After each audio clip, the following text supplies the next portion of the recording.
Olá, começamos mais uma correção do vestibular da FUVEST, o terceiro e último dia da segunda fase que aconteceu nessa terça-feira, para todos os candidatos aí que foram convocados para essa fase do vestibular, que seleciona alunos para a Universidade de São Paulo e também para a Faculdade de Ciências Médicas da Santa Casa. Hoje os candidatos tiveram que fazer 12 questões de disciplinas voltadas exatamente às áreas em que a sua carreira está localizada. Então, de 2 a 3 disciplinas dependendo da área. Você pode participar aqui também mandando suas perguntas pelo Twitter, pela hashtag ParticipaEstadão ou também na nossa página no Facebook, lá do Estadão.edu. Você pode colocar lá a sua pergunta nos comentários de uma dos nossos posts lá e aí nos encaminha e a gente passa aqui para os professores do cursinho da Poli que estão aqui com a gente. A gente vai ouvir primeiramente todos os professores das áreas para comentar as questões e no fim o diretor lá do cursinho da Poli, o Gilberto Alvarez, vai estar aqui com a gente também para fazer um apanhado sobre o que foi essa segunda fase do vestibular da FUVEST. Agora a gente vai começar a parte da prova. Para você entender mais ou menos como vai ser a correção, como cada candidato tem um número de questões e um tipo de prova específica, de acordo com a carreira, então cada área tem 6 questões. A gente vai escolher algumas das questões para corrigir. Nem sempre pode ser a questão que caiu na sua prova. Caso você tenha alguma dúvida, por favor, encaminhe aí pelas redes sociais para a gente tenta passar aqui para os professores do cursinho da Poli. A gente vai falar primeiro com o Elias Feitosa, professor de História. Professor, obrigado pela presença mais um dia aqui. Agora acabou, é o último dia, né? E vamos começar. O que o senhor achou dessa última questão, dessa última prova da segunda fase da FUVEST? Foi dentro do esperado? Foi uma prova boa? Qual que é a avaliação geral? Boa noite, Paulo. Boa noite a todos os internautas aí que estão nos acompanhando. Dentro do que se esperava para esse dia de uma prova mais específica, ela cumpriu com o seu propósito.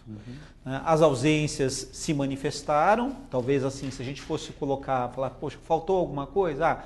De regime militar necessariamente não apareceu nada, mas era Vargas, por exemplo, que nós comentamos ontem, né, como possibilidade apareceu, a parte da República, as guerras mundiais, tem questão sobre a Segunda Guerra, apareceu Grécia na primeira fase e reapareceu na segunda, poderia ter aparecido Roma, não apareceu a Idade Média.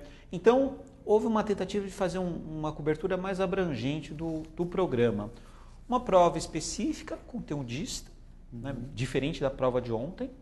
Então, foi bastante interdisciplinar, né? Exatamente, que foi uma prova bastante interdisciplinar. Então, aquele candidato que teve uma formação, assim, um preparo um pouco mais tradicional no estudo de história, talvez teve a impressão, poxa, a prova de hoje pareceu mais fácil que a prova de ontem. É claro que isso é muito complicado de estabelecer, varia de cada um para cada um, mas como as relações são diferentes, a abordagem é diferente, então alguns se sentiram mais à vontade no responder das questões. Você falou de Grécia e aí a primeira questão aqui desse bloco de história, evidentemente não necessariamente é a questão que caiu para você que está nos assistindo, mas a gente vai comentar essa questão que fala de Grécia, né? Um texto aí da oração fúnebre de Péricles, que é da história da Guerra do Peloponeso. Exatamente, um texto, um fragmento bastante conhecido, né, do texto de Tucídides, e pega aqui 2 tópicos que são tradicionalíssimos, vamos dizer assim, no ensino de história antiga. Falar das características da democracia, então da ideia que todos somos iguais perante a lei, da submissão do indivíduo às leis, dessa coletividade que constrói uma legislação e deve respeitá-la, da tentativa, digamos assim, de quebrar com a divisão social e econômica do mais poderoso oprimindo o menos. Porém, a gente lembra que a democracia antiga ela tinha características que são diferentes da nossa, né? Então, quem é esse cidadão? É o homem maior de idade, ateniense, filho de atenienses, que compunha 10% do todo da cidade de Atenas. Mas é um texto bastante trabalhado, muito citado nos manuais didáticos de ensino público, ensino privado, bastante conhecido.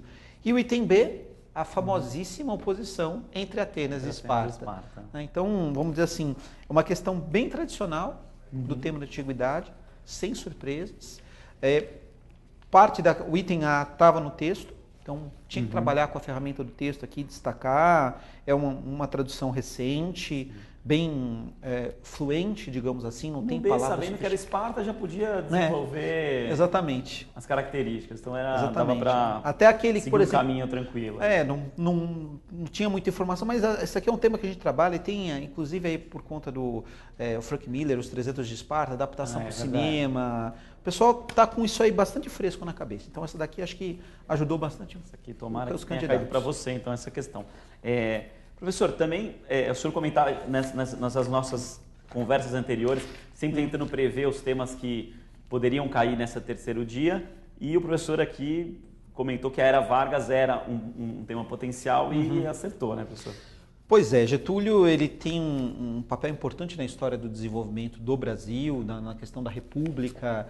Esse ano agora que passamos de 2013, a questão dos 60 anos, aí, por exemplo, da fundação da Petrobras, tem propagandas na TV, propagandas na TV, uma certa dinâmica que há entre o atual governo e relações de proximidade com o Estado varguista, e toda uma discussão ainda sobre o impacto tanto do primeiro momento, né, que é 30 a 45, como o último, de 51 a 54, nesse Brasil que a gente tem hoje, né? Então, Vargas, não dá para falar de Brasil recente sem falar de Vargas.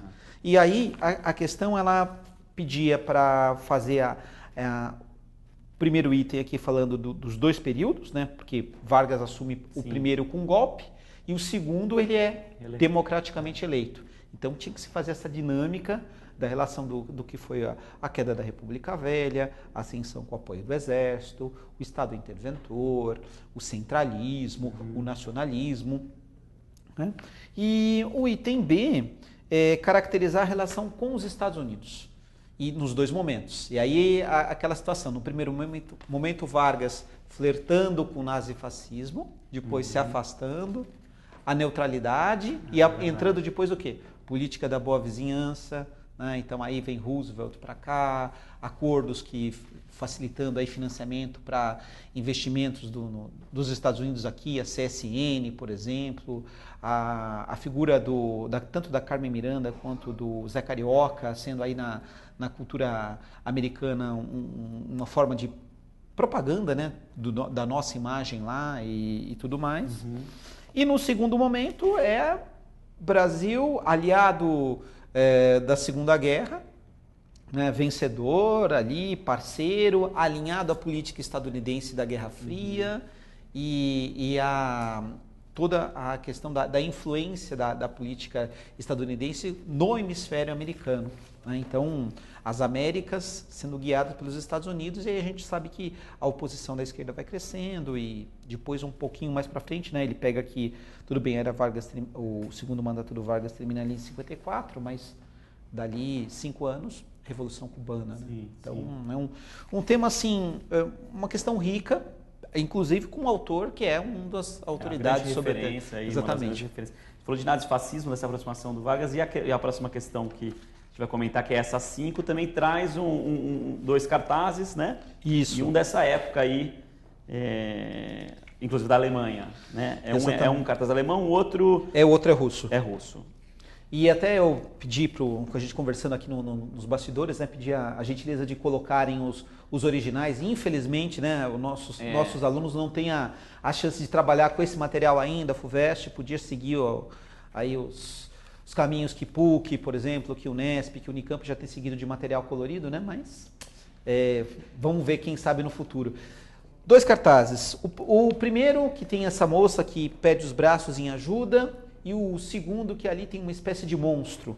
E no item A, obrigatoriamente, o candidato tinha que trabalhar com as características da imagem. Então ele fala aqui, inclusive, em relação forma e conteúdo.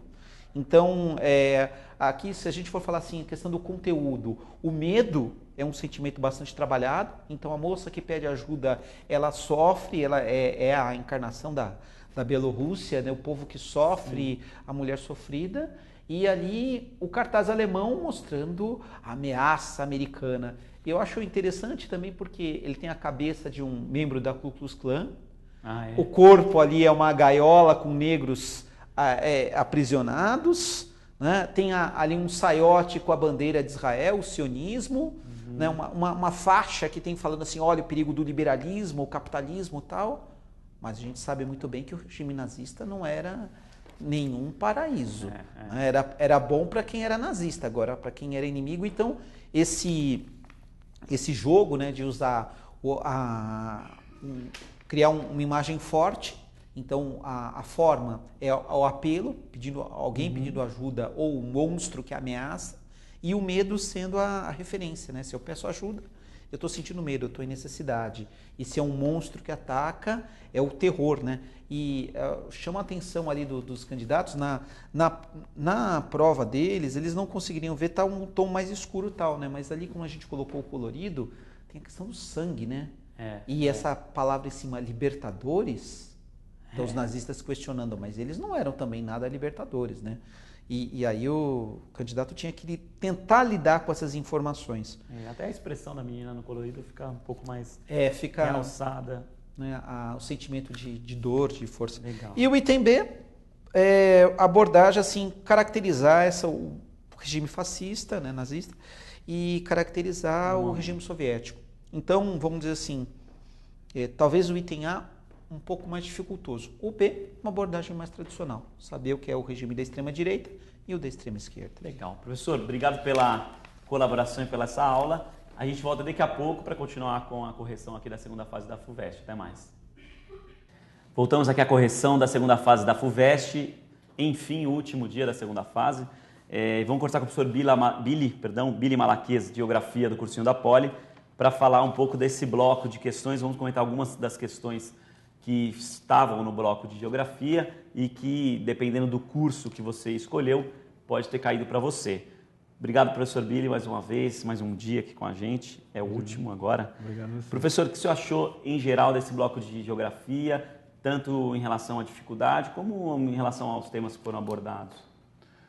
Bom, eu acho que, de um modo geral, a FUVEST ela manteve, em termos de tema, aquilo que é tradicional. Foi uma prova tradicional da FUVEST, com a mudança, já verificada ontem, de tentar se aproximar de um modelo de prova que tem sido desenvolvido pelo Enem. Então, ela é uma prova que a gente pode considerar de nível médio para difícil, não porque os temas apresentados fossem difíceis, mas porque ela acaba sendo detalhista em determinados aspectos. Então, isso traz alguns elementos que podem ser complicadores para os estudantes de uma forma geral. Boa parte, alguns dos conceitos que foram apresentados, muitos deles ainda não foram incorporados pelos materiais didáticos aí tradicionais. Entendi. Principalmente em relação a essa interdisciplinaridade?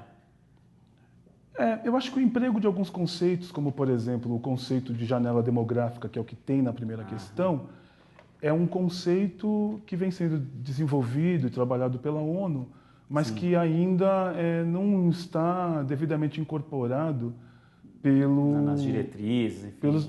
pelos materiais didáticos, entendeu? Então, isso exigia que o aluno fizesse como aquilo que a gente recomenda, né, que ele fizesse, além das leituras, que são as leituras do material didático disponível, que eles olhassem para o seu entorno, né, para aquilo que está sendo discutido entre os temas clássicos. Então, de uma forma geral, eu estou dizendo que a prova é tradicional porque ela apresentou questões de geografia física, apresentou questões de população, apresentou questões de geopolítica, né, e trouxe temas de natureza de ordem ambiental. Professor, antes da gente comentar essa questão, que inclusive fala de demografia, só lembrar que você pode participar pela hashtag #ParticipeEstadão, como fez a Leila Arruda, @ArrudaLee.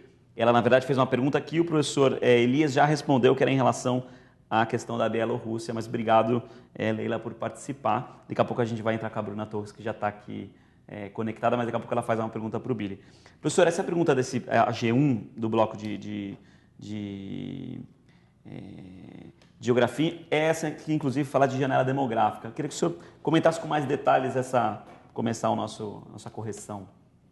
Bom, primeiro que o tema de demografia, coincidentemente, foi um tema que a gente indicou como dica aí para que os estudantes ficassem atentos com essa temática, e isso foi sendo repetido ao longo do ano, né? População, urbanização, industrialização é um tema central e que os estudantes, de uma forma geral, não podem abrir mão do entendimento. Então a gente pensou isso. Janela demográfica é uma outra maneira da gente olhar para aquilo que a gente trabalha em sala de aula como transição demográfica. O conceito ele é utilizado para classificar os países que passam por um momento de crescimento populacional propício ao desenvolvimento econômico. Então, se a gente olha para o exercício, a gente percebe que existe uma relação aí uma relação de dependência, a gente poderia dizer, entre a população economicamente ativa, que é aquilo que se apresenta no meio dos 3 gráficos, né? E aquilo que está na base e aquilo que está na ponta. Então, quando a gente soma a ponta e a base e divide esse valor pela população economicamente ativa. Aí você encontra um índice, que é essa razão de dependência, entendeu? Que tem que estar abaixo de 1. Porque se encontrando abaixo de 1, ela indica uma possibilidade de projeção, uma possibilidade de crescimento. Então, como é que a gente chega a isso? É que a taxa de fecundidade no Brasil caiu e a expectativa de vida aumentou. Então você tem margem para crescimento. Entretanto, esse crescimento, essa possibilidade de crescimento, essa margem de crescimento, que eu acho que já emenda um pouco com a B, nem sempre, e o próprio gráfico demonstra, tem sido acompanhado pelo crescimento econômico. Então, talvez a gente tenha esse excedente, esse dado que é um dado positivo, porém a gente não tenha empregos e nem infraestrutura suficiente. Então, perdendo, aí, de certo modo, essa oportunidade demográfica e geracional, né? Perdendo esse dado positivo da nossa demografia. Muito legal essa questão. Muito legal mesmo. Professor, vamos, como o tempo é o tempo ruim, vamos já partir para a próxima, que é essa de dar um perfil topográfico, questão número 5, de um espaço aqui, enfim, do território de São Paulo, ali, pelo que fala do litoral até a Serra da Mantiqueira, né? Isso. Comentar um pouco essa questão. Bom, então das seções ali numeradas, as que correspondem à Serra do Mar, a gente olhando para lá, são as de número 12, 13 e 14. Dessas aí, a que está mais sujeita a processos erosivos são intensos, são aquelas que estão naquele número 14, indicado pelo número 14. Porque esse trecho ele é sujeito a intensas chuvas e é um trecho inclinado. Portanto, mais sujeito a processos erosivos. Essa era fácil, né, professor? Essa daí é uma questão clássica. É uma questão tranquila. Por isso que eu estou dizendo. Né? É uma questão clássica. Ele faz uso do perfil topográfico do relevo brasileiro, associa isso à questão da vegetação e associa isso também à questão da pluviosidade. E aí vale um comentário. Ontem, entendeu? A gente destacou que o elemento chuva, que o elemento clima se apresentou também nas questões que nós trabalhamos ontem. É verdade. Então veja, o clima, né, não de uma forma tradicional, mas de uma forma conceitual, porque exigia que as pessoas identificassem as áreas de ocorrência de vegetação. Esse mesmo clima associado à precipitação é o que está definindo aqui processos erosivos. Então, é importante o estudante perceber, e isso é um dado positivo na prova atual do ponto de vista da geografia.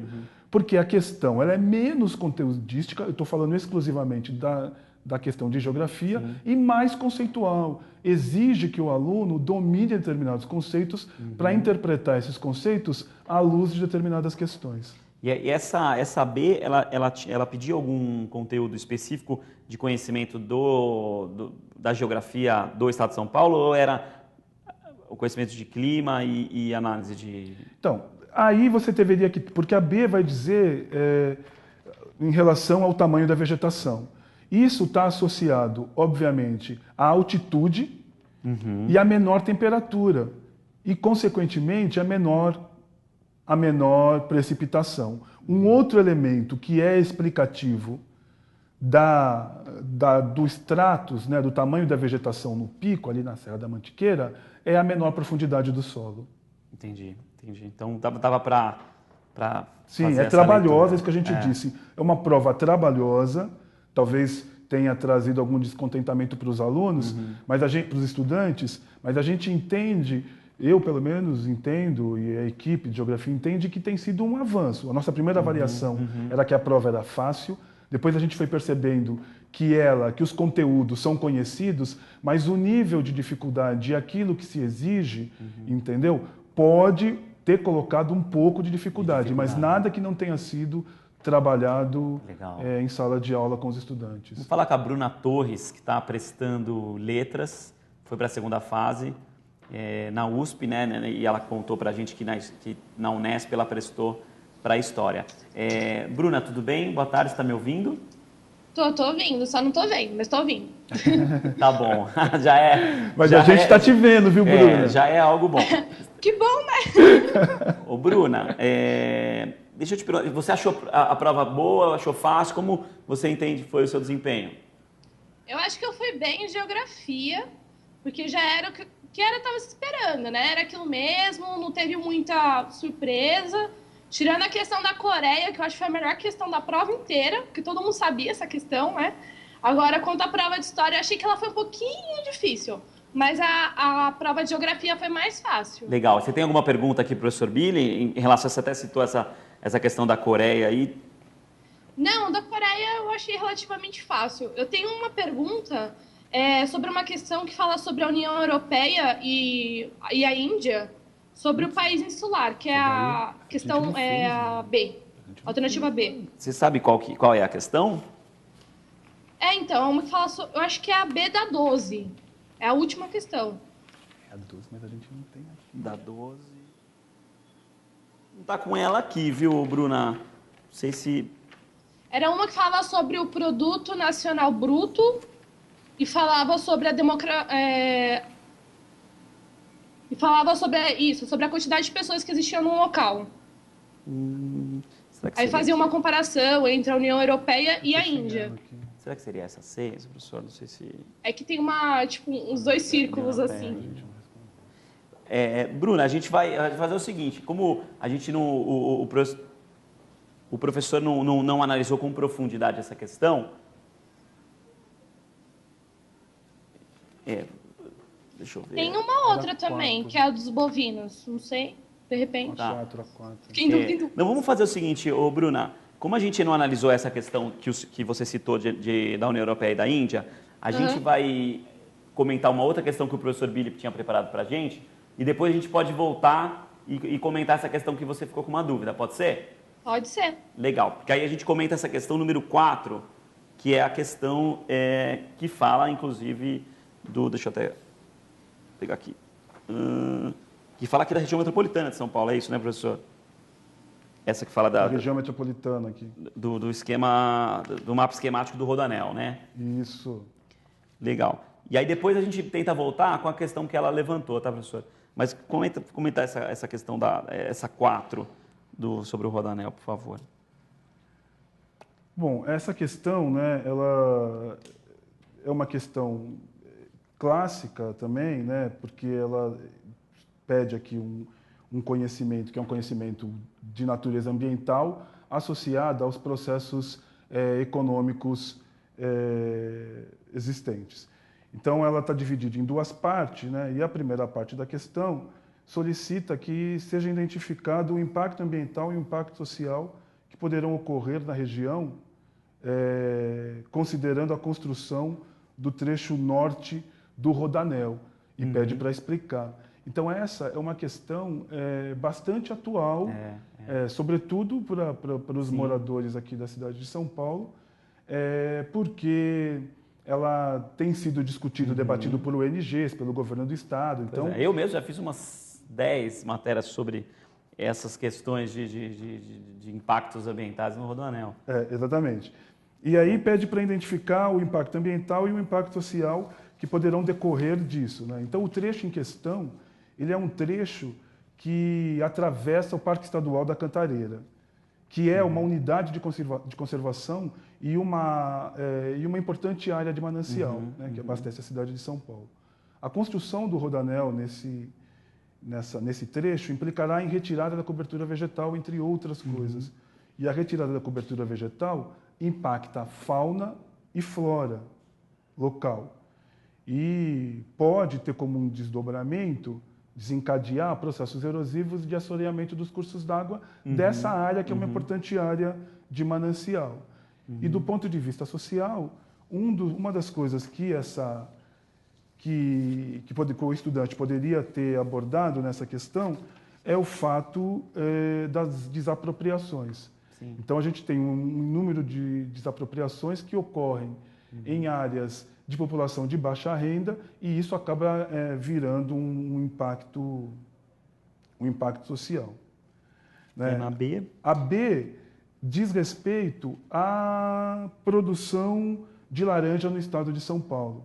Então, uma importante área produtora de laranja do estado de São Paulo seria ali a região de Araraquara, né?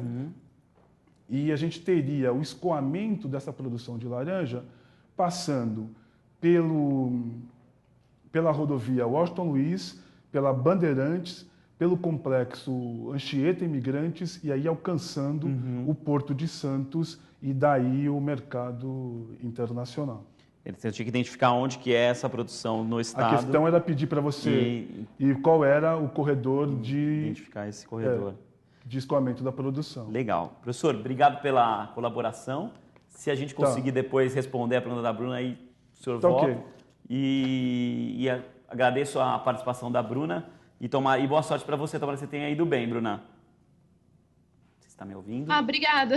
Legal, obrigado. Daqui a pouco a gente volta com a continuação da correção do último dia da segunda fase da FUVEST. Agora vamos falar com o professor Edson Yoshio, professor de Biologia do cursinho da Poli. Isso. Tudo bom, professor? Tudo bem, boa noite, Paulo. Boa noite, internautas. Boa noite, pessoal das biológicas aí que realizou a prova da FUVEST, terceiro dia, aí específica de Biologia. A prova da Biologia, ela foi uma prova tradicional, tá? Num nível adequado a esta parte que é a específica, então para o pessoal das biológicas. Foi uma prova bonita, tá? Não tão ilustrativa quanto o do ano passado, porém foi uma prova bastante abrangente, com assuntos que tradicionalmente caem nesta segunda fase, como partes tais quais fisiologia animal e humana, né? Ecologia, tá certo? Parte de reprodução botânica. Consequentemente, estes assuntos, citogenética, foram abordados ao longo dessa prova. Eu quero só dar, né, primeiramente, antes de comentar algumas questões específicas, eu gostaria de fazer um comentário geral da prova, melhor dizendo, quanto a cada uma das questões de uma forma bastante genérica. Tá, se for bastante curto para não... Isso, bastante genérica. Houve uma questão, por exemplo, de fisiologia do sistema cardiovascular comparado, muito bonita, com itens mais fáceis e outros, né, com nível de complexidade maior. Houve uma questão de citogenética muito bonita, pois uniu assuntos como herança ligada ao sexo, que é parte de genética, com outros assuntos da citologia, como linkage, e também, né, crossing over, fenômenos aí estudados na parte da biologia. Nós tivemos aqui também questões de zoologia ligada à parasitoses, uma questão muito direta, né, bastante conteudista, outra questão de fisiologia animal, aí muito bonita, relacionada à questão das excretas, né, nitrogenadas. Tivemos também uma questão de botânica ligado à reprodução vegetal das angiospermas, uma questão tradicional e muito bonita, e uma questão de ecologia que seguiu de forma muito parecida outra questão de ecologia do ano anterior, relacionado à questão das interações biológicas, também é uma questão muito legal. Legal, professor. Falou de uma questão direta, vou começar já com essa questão direta, que é a B5. Ela tem um curto enunciado e já pergunta, no caso de autofecundação, a reprodução é sexuada? Então, essa questão ela é uma questão, né, tradicional, porém, de certa forma, pelo menos no item A, ele é reflexivo. Né? Por quê? Porque ele está falando sobre a questão da reprodução e se pergunta se a autofecundação ela é uma forma sexuada. Resposta, é uma forma sexuada. Né? A autofecundação é quando o indivíduo ele acaba se reproduzindo sexuadamente consigo mesmo. Né? E, consequentemente, essa forma, a autofecundação, né? Por ter a fecundação, é um processo considerado sexuado. Você tem formação de gametas, que é uma característica típica da reprodução sexuada. Você tem o encontro desses gametas, a fecundação. Você tem variabilidade genética embutida neste processo. Tudo bem que não há uma variabilidade genética maior, como o que nós observamos, por exemplo, quando há uma reprodução sexuada entre indivíduos distintos. Porém, há uma variabilidade genética sim e um encontro de gametas. Né? Dessa maneira, é considerado uma forma sexuada. O item B já é um item tradicional de reprodução vegetal. Né? O cara está colocando assim, ó, a que grupo de plantas corresponde o processo de fecundação exemplificado? Para que você responda esta parte do item B, você precisa buscar no enunciado. E no enunciado, ele diz o seguinte: o outro núcleo espermático se funde com os núcleos polares do saco embrionário. Quem estudou a parte de botânica, né, de uma forma consistente, percebe que isto que ele está falando, do encontro de um núcleo espermático, que seria o gameta masculino, com os núcleos polares, esse é um fenômeno típico das angiospermas, as plantas com flor e fruto, né? Um fenômeno conhecido aí dentro do contexto como dupla fecundação e que, como consequência, né, pessoal das biológicas sabe do que eu estou falando, acaba formando na semente o que a gente chama de um endosperma triploide, 3N. Então, essa é uma questão considerada aí tradicional no primeiro item, de certa forma reflexiva, mas uma questão esperada para uma segunda fase, terceiro dia específico para a galera de biológicas. Professora, assim, quando a questão vem sem imagens ou com um enunciado muito grande, ela pode ser mais difícil ou pode ser mais fácil? Há uma tendência, quando a questão é mais direta, ela pode ser mais fácil? Olha, eu diria o seguinte, tá? Se nós fizermos uma comparação entre este ano e o ano passado, este ano as questões elas foram mais diretas, tá? Elas foram mais diretas.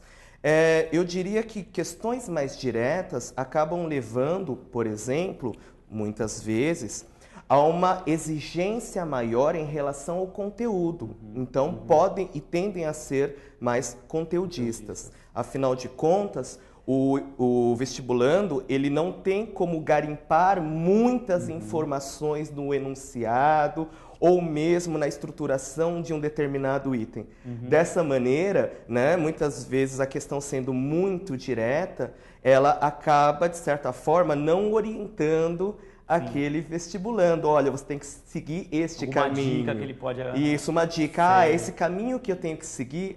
Entendi. Então, essa seria uma dificuldade. Uma outra questão que a gente gostaria que o senhor comentasse é essa número 3, que fala de nemateumia. Isso, os que nemátodas. também me parece bastante direta, né? São 4, inclusive, itens, né? Sim. Essa questão, ela é uma questão para se perceber. Isso é muito característico da FUVEST segunda fase. Algumas questões, elas são consideradas questões que há uma necessidade maior de argumentação e o próprio enunciado ele é mais elaborado.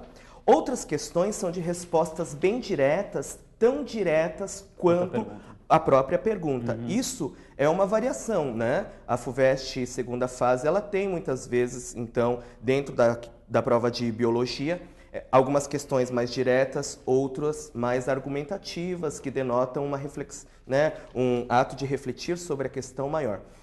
Essa questão é uma questão, assim, muito direta com respeito ao ciclo de vida do Ascaris lumbricoides, que é a lombriga, um nemátoda, né? Um nemateuminto. Então você estuda isso no teu curso de parasitologia, muitas vezes ligado à zoologia, fisiologia animal, tá? E, consequentemente, quem estuda isso está dentro do programa, é tradicional, né? Não teria grandes dificuldades para resolver essa questão. Ele pergunta sobre quantos hospedeiros. A lombriga ela necessita somente de um hospedeiro, é chamado monoxeno, tá? Ele necessita apenas de um hospedeiro. Em que fase do ciclo de vida desse verme, esse é um verme, tá? Ele entra no nosso corpo. Ele entra na fase embrionária, na forma de ovo, através de ovos, através de água, alimento contaminado, né? Aí ele fala, item C, em que parte do corpo ocorre a reprodução. Quem estudou, né, o ciclo de vida e era né, uma necessidade para a prova específica da parte de biológicas, a reprodução ela acontece no intestino, né? E no D, quando ele fala que medidas podem ser utilizadas para evitar, né, esse tipo de verminose, você tem que deduzir, isso é estudado, mas você pode deduzir do item B, porque se do item B, né, a gente sabe que vem dos ovos de água, alimento contaminado, então você poderia pensar em questões de saneamento básico, higiene pessoal, tratamento da pessoa doente. Legal, professor, vamos para uma última questão, que é a 6. Tá. Tem 2 gráficos aqui, falando de indivíduos, populações. O que é essa questão? Qual é o tema dela? Então, é uma questão de ecologia, uma questão muito bonita, de relações ecológicas, e é uma questão que muito se assemelha a uma questão do ano anterior, tá? Tem como colocar Tem como novamente? voltar a questão? É uma questão que é a questão número 6, tá? De ecologia. Tudo bem? Bom, a questão de ecologia era uma questão na qual você tinha 2 espécies, e aí o examinador ele coloca 2 gráficos, nos quais esses gráficos estão apresentando uma tal espécie A e uma tal espécie B, vivendo de modo isolado, né, em ambientes distintos. Pois bem, ele pede nesse item, e inclusive para resolução ele te dá um gráfico, para que você construísse um gráfico, né, relacionado ao item A e relacionado ao item B. Então é uma questão de construção de gráfico, aliado, que é uma habilidade aí, aliado aos conceitos de relação ecológica, né? Uma questão muito bonita mesmo. No item A, ele fala, suponha, admitindo-se que a espécie A é parasita da espécie B, represente as coordenadas da página de resposta, então tem lá as coordenadas na página de resposta, tá? Que é esperado para o crescimento da população da espécie B. Então ele está falando assim, suponha que nós tivéssemos a espécie B e a espécie A está junto dessa espécie B, e a espécie A fosse um parasita de B. O parasita, ele prejudica a sobrevivência, né, do caso hospedeiro, que seria a espécie B, mas não necessariamente o mata a curto prazo, né? Se é uma relação desarmônica, prejudicial, no caso, à espécie B, a tendência é que o gráfico da espécie B tenderia a ter um decaimento, a uma queda, né? Mostrando que ele está tendo um prejuízo de sobrevivência na presença do parasita. No item B, ele já coloca uma outra situação. Ele coloca uma situação no caso de a espécie A ser comensal da espécie B. O comensal é aquele que, né, dentro de um conceito mais tradicional, é aquele que come os restos de alimento do outro, no caso B, sem prejudicar este B, né? Então não seria uma relação desarmônica, não seria uma relação que trouxesse prejuízos à espécie B. Aliás, essa espécie B, ela não teria nem prejuízos nem benefícios em relação à espécie A comensal da mesma. Dessa maneira, no caso do item B, a tendência seria o gráfico permanecer tal qual ele se encontra, mostrando que para a espécie B não há nem prejuízos, nem benefícios com esse tipo de relação. Uma questão muito bonita. Legal. Edson, obrigado mais uma vez. Muito obrigado. Você tem ido bem na parte abraço. de biologia. E daqui a pouco a gente volta para continuar a correção da FUVEST. Professor, vamos começar a falar dessa questão número 2, que fala de informação de gás de hidrogênio, né? Eu reparei que são questões grandes, assim, né? Questões que têm informações de texto, informação visual. Se comentasse essa questão, por favor. Bom, muito bem. Essa questão é uma questão que envolve a cinética química, as velocidades das reações, uma questão clássica, né, de abordagem comum para aqueles que estudaram essa parte de fisicoquímica no ensino médio, já viram questões muito semelhantes, nada que trouxesse grandes dificuldades ao aluno. Ela é bem bacana, o que se pede no item A é muito simples, basicamente o aluno tinha que perceber que a velocidade da formação de H2 diminuía ao longo do tempo, isto é, nos primeiros intervalos de tempo a formação era muito grande de gás de hidrogênio e ao longo desse experimento, nos intervalos lá para o final, a formação, comparando intervalos iguais, a formação de gás de hidrogênio era muito menor. Isso era o pedido no item A, né? Explica como é que você chegou a essa conclusão. Era basicamente comparado os intervalos de tempo. E esboçar um gráfico já na folha de respostas. Temos aí a imagem? Acho que não, né? Não, do gráfico não. A folha de respostas já trazia o esboço do gráfico do experimento dessa tabela, exatamente com os pontos dessa tabela, e pedia para que o aluno esboçasse um gráfico, supondo que agora o magnésio está em raspa, não mais nesse pedacinho, como está aqui no enunciado. Bom, fazendo até aqui com o dedo, né? Você tem uma situação basicamente assim, já esboçada, que é o gráfico do experimento que nós temos lá. E o que o aluno deveria fazer era um gráfico que na verdade, houvesse mais rapidamente a formação de gás de hidrogênio, mas que ao final quase que encontrasse com o gráfico já esboçado. Acredito que foi bem simples para a maioria dos alunos. Pedir que se desenhe na segunda fase? É comum nesses assuntos nós trabalharmos com gráficos, é comum isso ser pedido, mas a complexidade desse ano surpreendeu, porque era bem tranquilo. Legal, legal. Isso é uma coisa que foi sinalizada com essa prova, talvez uma mudança aí da FUVEST para os próximos anos. Era pedir uma coisa, como pedir a execução, era uma execução tranquila. Sim, muito simples. E enfatizando em todas as questões, né, a quase que a ausência de cálculos intuitivíssimos. Então aquele medo que o pessoal tem de química dos cálculos, eram quase que intuitivos nessa prova. Essa questão número 4, professor, também traz aí uma tabela, né? E eu queria que o senhor comentasse. Normalmente, sempre quando tem alguma tabela, algum gráfico, isso dá já assusta, né? Já assusta o vestibulando. Mas o que era para o aluno entender aqui? O item A e B, acredito que B mais tranquilo, o item A era para escrever equação da reação entre os íons, uma coisa simples e muito comum, uma equação muito conhecida. Já no item B, encontrar o reagente limitante no terceiro processo, isto é, aquele cara que vai limitar o processo. Quando acabar esse reagente, o processo acaba, a reação acaba. Quem era esse limitante?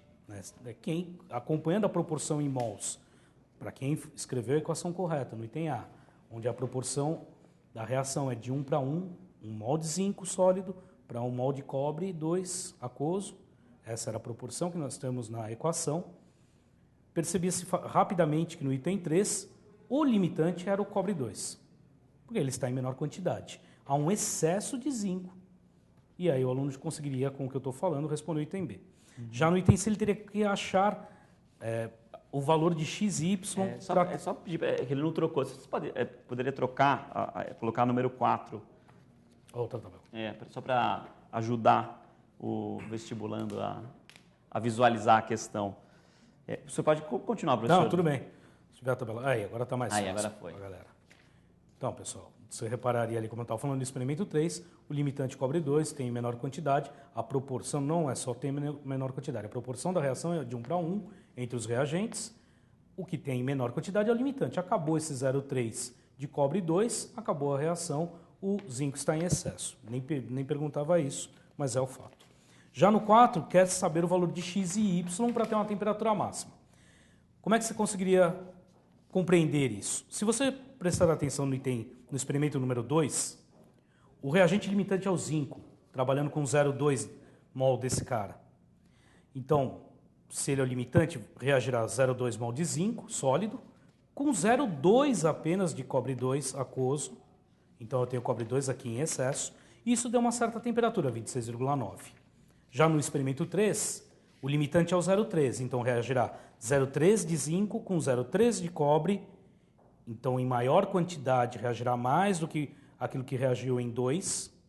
Houve um aumento de 1 grau na temperatura, 27,9. Consequentemente, quanto maior for a reação, quanto mais dos reagentes forem usados, maiores serão as temperaturas. Será máximo quando?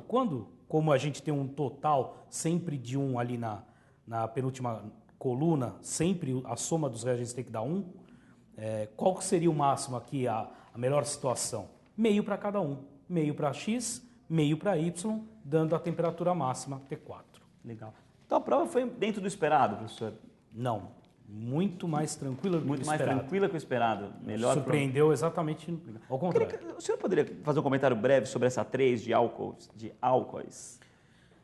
A questão número 3, química orgânica, sempre presente. Essa prova contemplou a maioria dos grandes assuntos em química.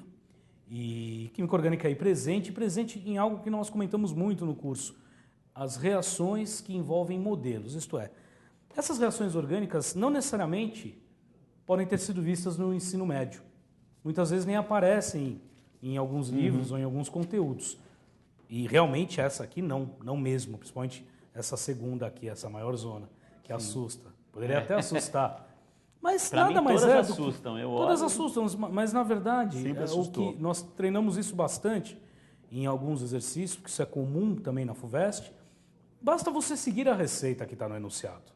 Seguindo a receita e com conhecimentos básicos em química orgânica, obviamente, o aluno tem que conhecer uma reação orgânica, as estruturas orgânicas, tem que entender o que está se passando ali e ordenando ali, átomo para cá, átomo para lá, ele consegue entender o que está acontecendo. Ele teria que replicar isso, tanto no item A, que era bem tranquilinho, ele tinha que imitar um desses modelos, o da reação com amina, e no item B já era um pouquinho mais complicado. Ele tinha que sacar que nessa molécula grandona aí dos produtos, haveria a possibilidade do éster presente lá na ponta direita, o C, na sequência, o C dupla O à direita. Esse éster ali que se apresenta pode reagir com a amina que está logo ali abaixo, o NH2.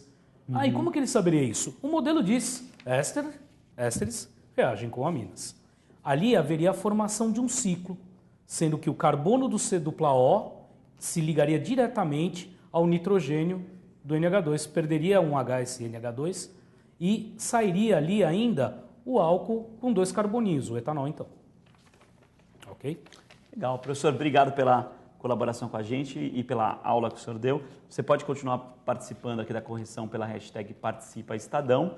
A gente vai fazer como o Cláudio Raimondi nos indicou aí pelo Twitter. Vamos fazer um pouco mais devagar, ele falou que a gente está correndo muito com a correção, mas também a gente não pode nos alongar muito, porque senão a gente não consegue falar de todas as disciplinas. Daqui a pouco a gente volta com a continuação da correção. Olá, voltamos com a correção ao vivo do terceiro e último dia do vestibular da FUVEST, a segunda fase.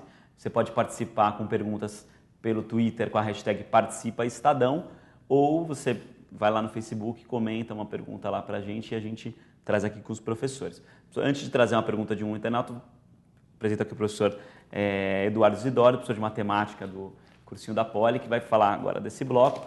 E, professor, de uma maneira geral, como que foi a prova em termos de dificuldade de temas e se caíram temas aí que estavam previstos por você e por vocês do cursinho da Poli nesse terceiro dia? Bom, boa noite. A prova foi dentro do previsto, né? Como a gente disse aqui ontem, eu acho que quem estava aqui online acabou vendo a gente comentar o que ia cair nesse dia. E caiu exatamente, acho que até teve uma repetição aí de um dos assuntos que eu comentei, que seria a construção de gráfico. Isso caiu tanto em função quanto em geometria analítica, né? Tinha que construir lá o gráfico de uma função, o gráfico de uma parábola, o gráfico de uma circunferência. E como eu havia previsto, né? Caiu esse tipo de construção. A matemática pela matemática não é mais aquela aplicação, né? Aquela coisa da interdisciplinaridade, mas a matemática pela matemática mesmo, e a prova veio como a gente estava esperando. Veio a FUVEST de sempre, veio a boa e velha FUVEST. O grau de dificuldade, acho que as 2 ou 3 primeiras questões, mesmo que não seja completa, o aluno assim, de humanas tinha uma chance de fazer algum dos itens, tal, ele conseguia se virar, o aluno de exatas acho que matava numa boa questão, né? E 2 questões realmente complicadas, a questão, até alguns internautas já estão perguntando aí, que é a da bola de bilhar, não é isso? Pois é, a Leila Ruda, @RudaLi, ela pergunta, a questão da mesa de bilhar teria resolução usando apenas o seno e o cosseno? Que é a questão número 4, para você que está... A questão 4 era uma questão que falava de uma bola, né, que partia ali a partir de um ponto Q, que era uma bolinha branca, que ia bater numa bola, se não me engano, vermelha, né, lá no ponto P, e aí dava um ângulo ali que era de 60 graus, dava aquela construção, aqueles 2, 3 triângulos que aparecem na figura. E o que acontecia? O aluno tinha que fazer uma construção geométrica a partir daquilo, né, porque para falar de seno e cosseno e tangente, né, com a pergunta da Leila, não é isso? Isso. Né? Tinha que enfiar alguns triângulos retângulos ali e construir esses triângulos retângulos ali na figura, né? Eu não sei se está no ponto aí a figura que eu construí para os alunos. Tem uma figura aí.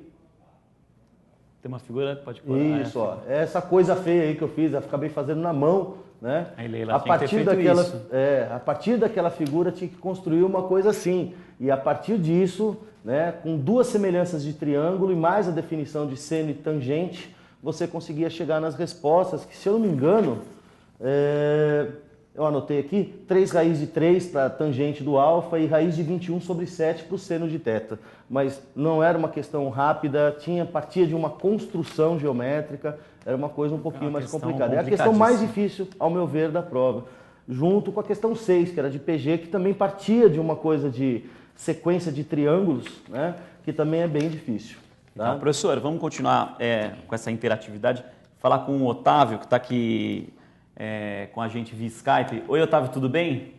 Oi, boa noite, tudo bem? Tudo bom? O Otávio está prestando para Química. Primeiro, boa sorte, Otávio. Tomara que você tenha ido bem. Na sua avaliação, você foi bem? Acho que passou? Foi mais ou menos. Mas beleza, mas não foi ruim. Tem ainda um pouco de esperança. E você presta para Química, Otávio, você caiu matemática na sua prova. Você tem alguma questão que o Edu pode, às vezes, te ajudar? Ou algum comentário da prova? Então, na questão de polinômios, eu queria saber se dava para usar o Briot-Ruffini para responder o item B.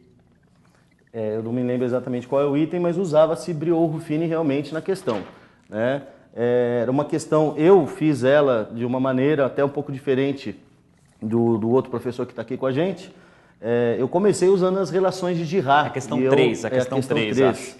É uma questão de polinômios, né? Aí, né? Essa, né? Eu comecei usando ali para descobrir o valor de alfa. Primeiro eu descobri os valores de A, B e C usando relações de Girard, né? Pro item B, para fazer esse quociente, como eu já descobri o A, B e o C, eu já sei 2 das raízes e descobri o alfa, né? Pode ver um polinômio de grau 3 ali, né? Menos 1 é uma raiz, o 1 mais alfa i é outra raiz, certo?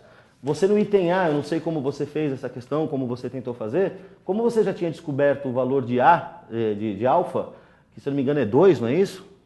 Você chegou nesse valor, não lembra? Consegui.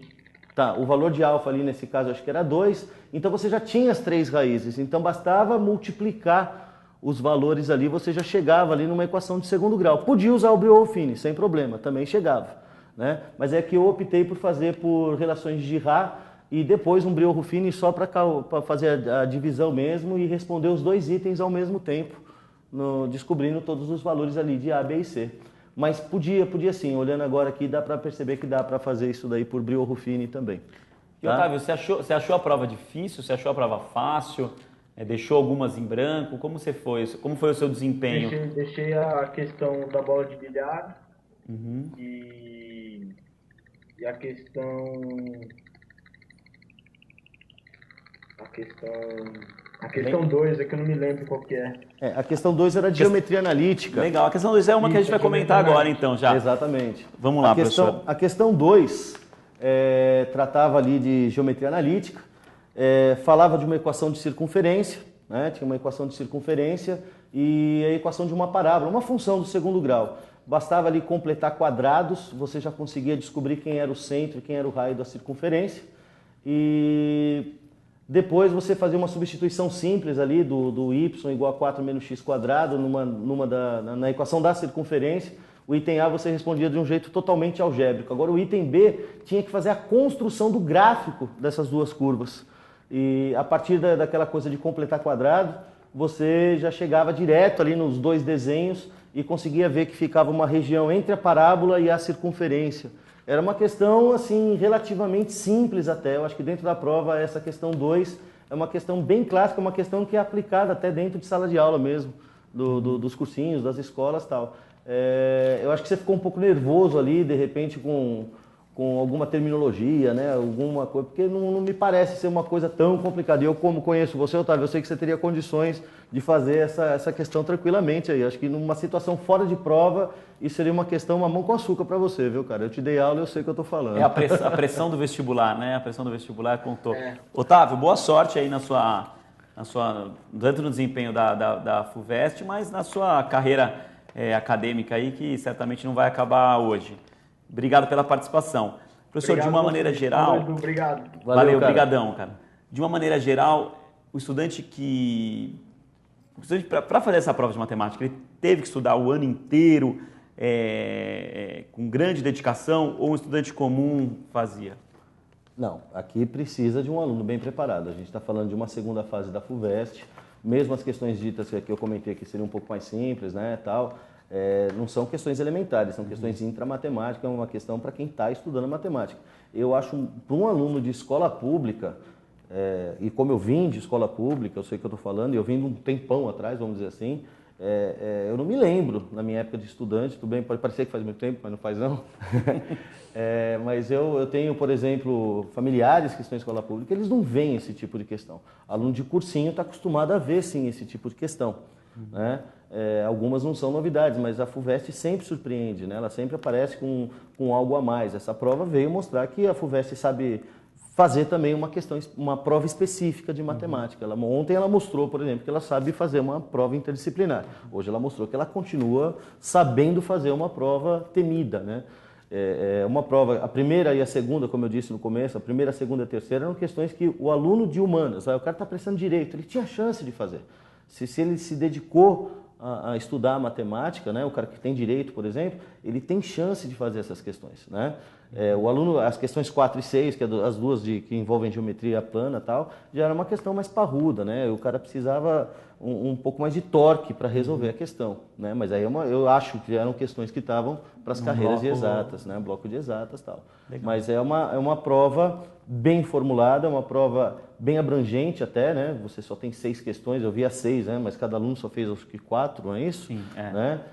Mas questões boas, questões bem elaboradas, sem grande problema. Eu senti falta um pouco da geometria espacial, né? Senti falta de alguns temas mais clássicos aí. E totalmente fora de contexto. Quer dizer, não tem aqui, agora não tem o Joãozinho que vai correr e atravessar a rua, não tem nada disso. Era o triângulo, o seno, o cosseno. Então, assim, uma prova muito bem elaborada. Eu acho que ontem eu sofri mais para fazer a prova do que hoje, né? Eram menos questões ontem, né? Mas a prova hoje era uma prova de matemática, bem feita, parabéns pro FUVEST, de verdade. Legal. Eduardo, obrigado pela aula aqui. Daqui a pouco a gente volta para finalizar a correção do último dia da segunda fase da FUVEST. Olá, voltamos aqui com a correção da segunda fase da FUVEST. A gente vai voltar a um tema que é a geografia, caiu hoje nesse último dia da segunda fase da FUVEST, porque a Bruna havia feito uma pergunta aqui sobre geografia e o papel da questão não estava aqui no momento. E o professor Billy voltou aqui para comentar essa questão, que é a questão número 6 da prova de geografia, que a Bruna Torres entrou via Skype aqui, fez a pergunta, que ela teve algumas dúvidas sobre essa questão. E eu gostaria que o professor comentasse aqui sobre a análise de população fazendo uma análise aí, uma correlação entre Produto Nacional Bruto, União Europeia, Índia. Tem um gráfico que mostra. Billy, comenta um pouco sobre essa questão aí, para tirar essas dúvidas que a Bruna ficou e talvez outras pessoas estão acompanhando com a gente. Quando a gente olha para essa questão, é uma questão também clássica, né? Esse foi um dado positivo, acho que também desse vestibular, relacionadas às questões de geografia, porque quase todas elas trouxeram ilustrações. Então, olhando para essas ilustrações, os estudantes poderiam alcançar algumas respostas. Então, é um gráfico que procura estabelecer uma relação entre população e produto nacional bruto. E aí, uma comparação entre esses dois elementos, olhando para a União Europeia e olhando para a Índia. Então, quando a gente olha para o gráfico, a gente percebe que a população na União Europeia é bem menor do que a população na Índia. Entretanto, o Produto Nacional Bruto na União Europeia é superior ao Produto Nacional Bruto na Índia. A consequência disso é que as políticas dos governos na União Europeia podem se dirigir mais às questões sociais do que na Índia, em que a gente tem uma superpopulação. Então, quando a gente olha para isso, a relação direta que a gente pode ter é que existe um produto maior bruto para um menor número de pessoas, a ser distribuído, dividido a menor número de pessoas na União Europeia. E na Índia a gente tem uma relação inversamente proporcional a essa. A questão B o item B dessa questão era relativamente simples, porque pedia para que fosse indicado um país e dá a dica de ser um país insular. Sim. Então, aí no continente asiático, o país que mais se assemelha à União Europeia em dados econômicos e populacionais, em termos de comportamento demográfico, é o Japão, que seria a resposta correta. E aí, pode ter havido alguma confusão entre PNB e o PIB, e isso pode ter produto interno, bruto, isso pode atrapalhar na questão? Ou não, acho que não. Essa análise não entrou aqui, né? É exatamente para se atentar àquilo que havia sido pedido. Legal. Essa questão parece aquela que você olha e de tão simples, você fica até com medo Sim. falar, será que é isso mesmo? Né? Tem umas questões que tem esse...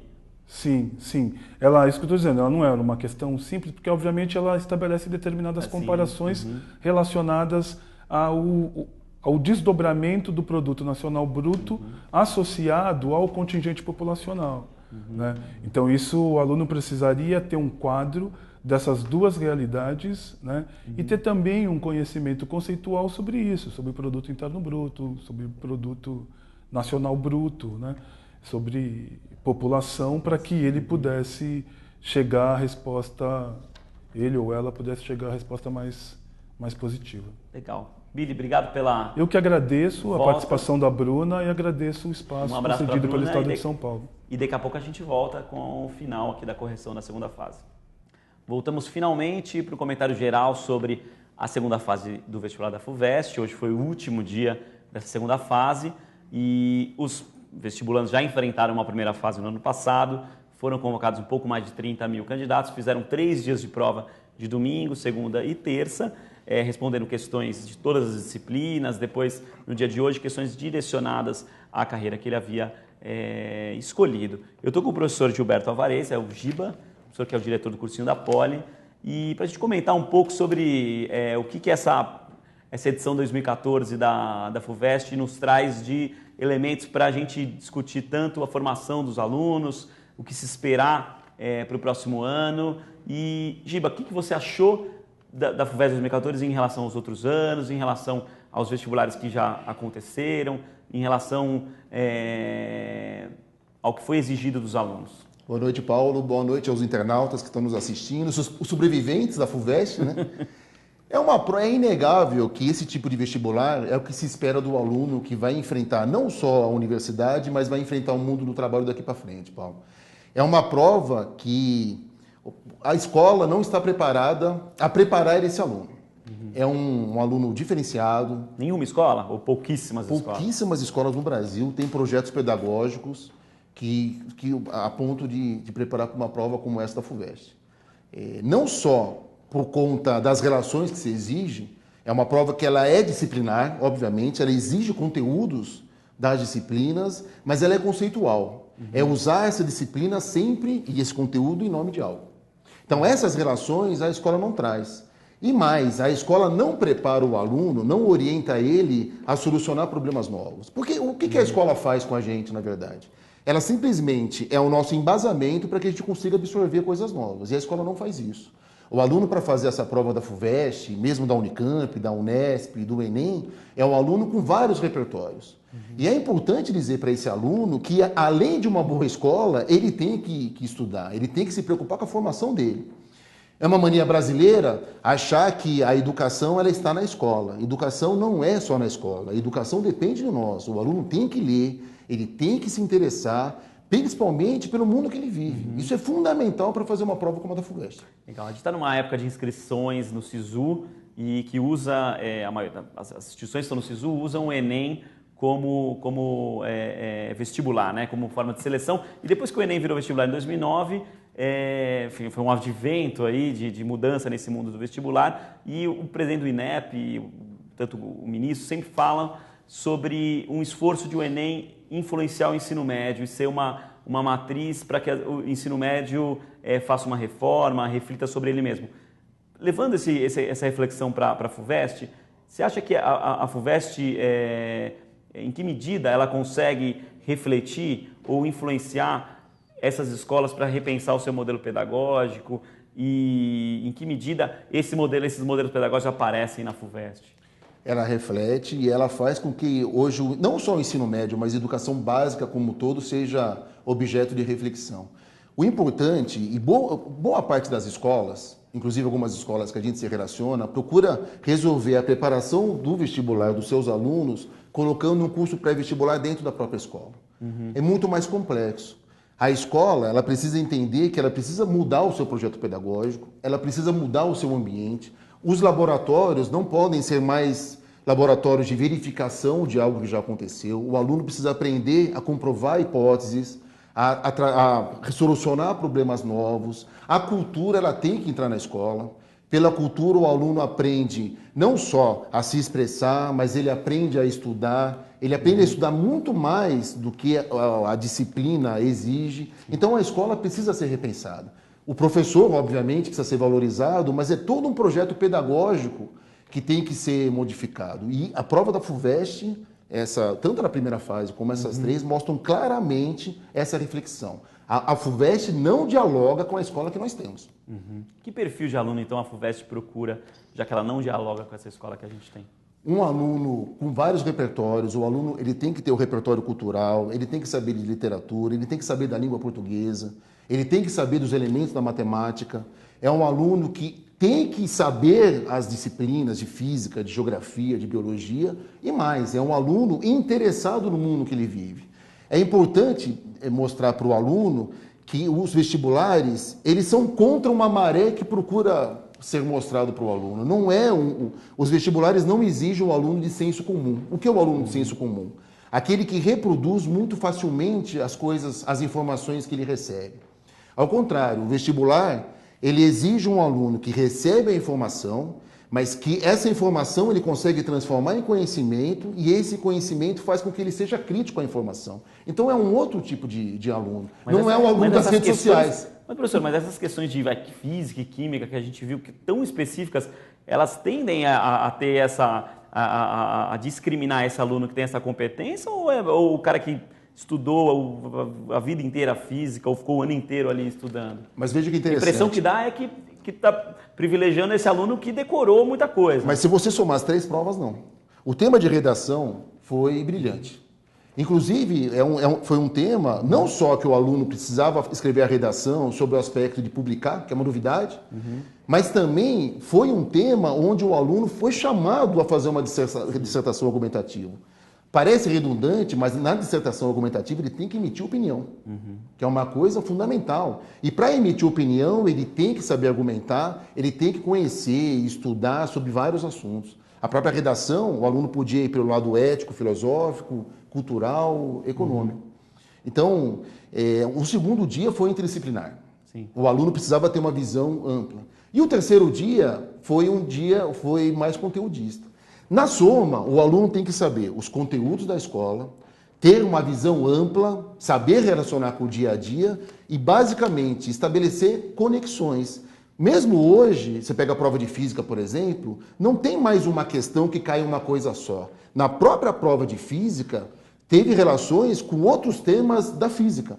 Ontem foram temas da disciplina com outras disciplinas, com o mundo que ele vive. Então, na soma, se exige um aluno diferenciado e uma escola que não existe no Brasil, são poucas exceções, uma escola chamada a mudar o seu ambiente, a incluir coisas, novidades e tirar o espírito de fragmentação das disciplinas. Ter um aluno que tem uma visão global sobre o mundo.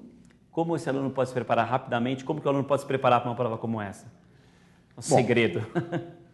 Não sei se felizmente ou infelizmente, mas o aluno da FUVEST, ele tem que fazer cursinho. Ele tem que, após o ensino médio, fazer cursinho para ele adquirir esse planejamento que a escola não dá. Ele tem que botar na cabeça que ele tem que estudar mais que a escola. E não é estudar só resumo de obras, por exemplo. Está muito claro que o aluno tem que conhecer profundamente a obra, estabelecer conexões, enfim. Terceira coisa importante, que é uma recomendação aos alunos, é que ele estude com as provas anteriores. É muito ruim o aluno descobrir o estilo de prova na hora. Claro. Com as provas anteriores, ele começa a aprender esse estilo, essa forma, ele pode conversar com outras pessoas, tirar dúvida dos professores, conseguir saber o formato antes de encarar a prova. E estudar. Ser um aluno estudioso e estudar mais do que aquilo que se exige, tanto com o professor como a escola. Ser um aluno estudioso, viajar não só para passear, mas para conhecer culturas locais, ler jornais, revistas, ficar atento às notícias, tirar um espírito crítico daquilo que ele recebe, enfim. Isso é um aprendizado. Muitas vezes o cursinho ajuda exatamente nisso. O aluno fala, não, isso eu aprendi só no cursinho. Não é bem isso, é que ele aprendeu um método, um planejamento e um outro jeito, um outro olhar sobre aquela disciplina que ele aprende no cursinho. Legal. Giba, obrigado pela colaboração, não só sua, mas como todos os professores do cursinho da Poli, ajudando a gente aqui do Estadão a levar uma informação um pouco melhor, enfim, uma análise aí da prova para você que está fazendo a prova e para você que pretende fazer. Lembrar você que caso você não passe, a vida não acabou, vai em frente, tem outros vestibulares, tem outros anos, e você acompanha a cobertura de educação da FUVEST e também de outros temas, de outros vestibulares, no nosso portal www.estadão.com.br/educacão ou nas nossas redes sociais, no Twitter e no Facebook. Até mais!